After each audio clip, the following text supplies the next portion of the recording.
Be glad then, ye children of Zion, and rejoice in the Lord God,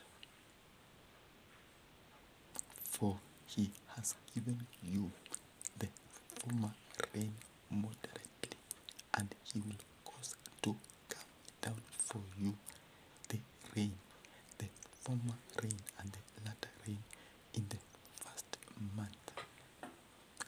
Joel chapter 2 verse 23.